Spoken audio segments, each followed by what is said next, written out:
I just got finished watching the video of Beyonce's alleged former bodyguard, and he spoke about he got all these dark secrets about Jay-Z and Beyonce and how, they would step on anyone to remain at the top and how they've done, all these people dirty, maybe Beanie Siegel, uh, whole Rockefeller team. And then he spoke about Beyonce, saying that Beyonce is on drugs, so on and so forth. And he said that he threatened them and said that he would, unleash all of this information. And I said right then and there, I said, bruh, then spill the beans. Let it out. Or as the new generation say, the new women of today say, spill the tea, bruh. Like, tell it all. This is what bothers me about people. They always throw out threats. And you allow the people who are at the top, that's why they silence you. Because eventually, by you letting out just a little bit, they're going to come after you eventually. So in this scenario, if you know everything, you might as well just tell it, because you're only letting out tidbits. So if you're only going to let out a small percentage of information, then it's like, why would you hold on to the rest of it? You're just going to die for a little piece of information. Tell everything, because it's not going to do nothing but put you in a much worse position, because now what they're going to do is they're going to use their legal team and hit you with a defamation.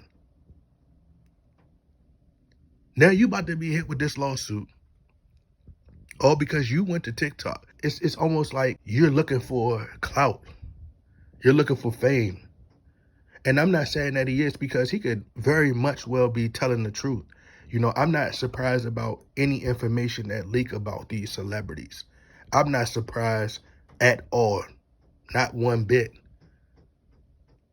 If Beyonce was on drugs, I wouldn't doubt it, because you have to understand, like, that business. I don't do drugs myself personally, right? I don't even drink alcohol. Don't smoke weed, none of that. But what I could say is I could understand it. I'm always putting myself in other people's shoes. Beyonce is one of the most, celebrated, celebrities. She's an icon at this point. She's one of the most legendary artists of this time. In the same conversation with Michael Jackson as one of the most influential. So I wouldn't be surprised. It's been going on for a very long time. What makes Beyonce any different from Whitney Houston? We've heard that Whitney Houston was on drugs. Michael Jackson was was popping pills. You look at Chris Brown. Chris Brown, the way he be twitching and when he doing interviews and he be just moving his head round and round, like he looks like a drug addict. So I wouldn't be surprised if a lot of these entertainers are doing drugs. You're in the limelight. You have millions of people. That's a lot of pressure that you have to deal with. As long as Beyonce not going out here and encouraging these young women to do whatever drug, like, you gotta think. I've never seen Beyonce as much as, because I'm not gonna lie, I was not the biggest Beyonce fan growing up. I wasn't. However, I can say as of late, I think that Beyonce's message is much different. Like, now she's cursing in her music. Like, I grew up during a different time. So it's almost like she is starting to try to fit in with the new generation. I've never heard Beyonce curse growing up. I never seen Beyonce with her booty cheeks out. That's something new for us, especially when you got little kids watching. But we're in a different time. So I can't really say too much about that, because, we're in a different era. But the one thing I never seen Beyonce do, and that's to her credit, is I never seen Beyonce go on camera and smoke a blunt. I've never seen it. And I don't follow Beyonce like that, because I don't listen to Beyonce music like that. She got a few records that I do like. But for the most part, I've never seen Beyonce do an interview smoking a cigarette or smoking any weed or anything like that. You've got entertainers like Rihanna who has been caught on camera sniffing coke.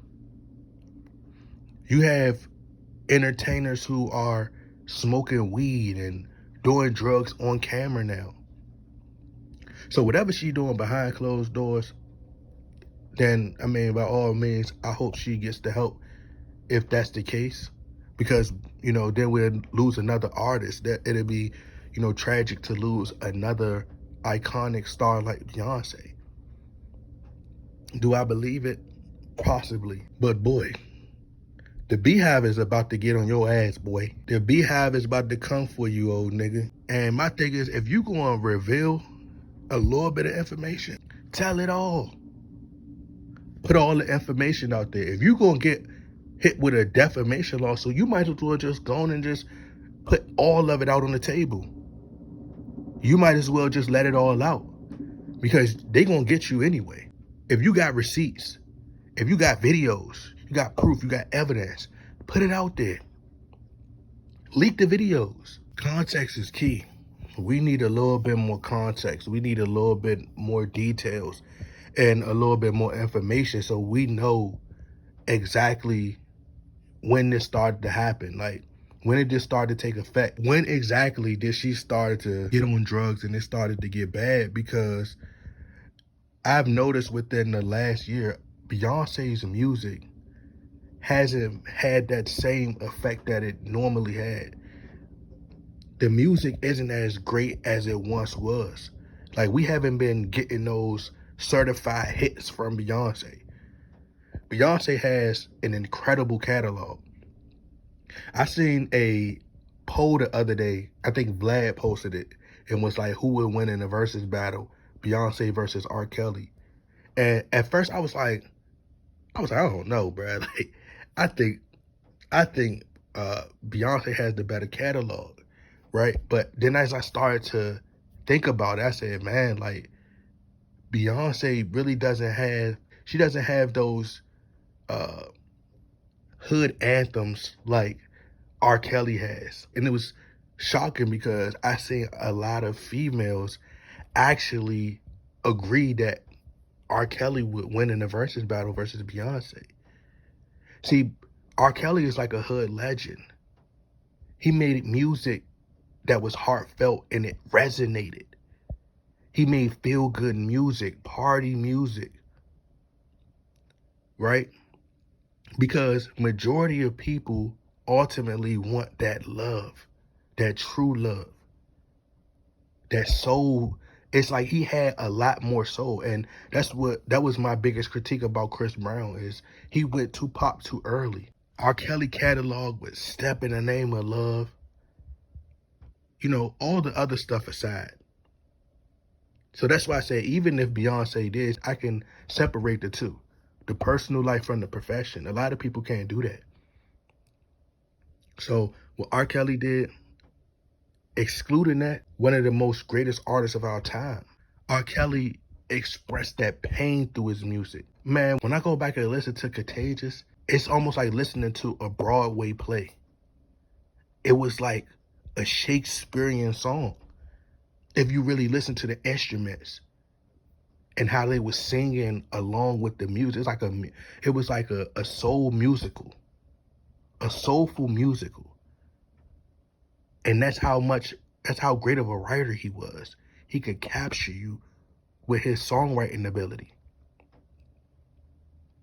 Beyonce has a great catalog. But as I said, a lot of people have been turned off by her music as of late. Beyonce hasn't dropped a lot of the best material as of late. A lot of her songs sound lazy. You know, if you listen to a lot of her newer music, it's like she's taken from the older music, putting a spin onto it. It's very lazy. She's sampling a lot of the older songs and then she's making them into her own. But that's the one thing about trying to recreate a classic. Sometimes you gotta leave some samples alone. The Before I Let Go, it was a great song. It was okay. But when you at a cookout It don't hit like it do when you at that cookout and you play the original Frankie Beverly and Maze Before I Let Go. It's different. It's two different type of levels. It's like she's not putting a ton of effort into trying to make great music.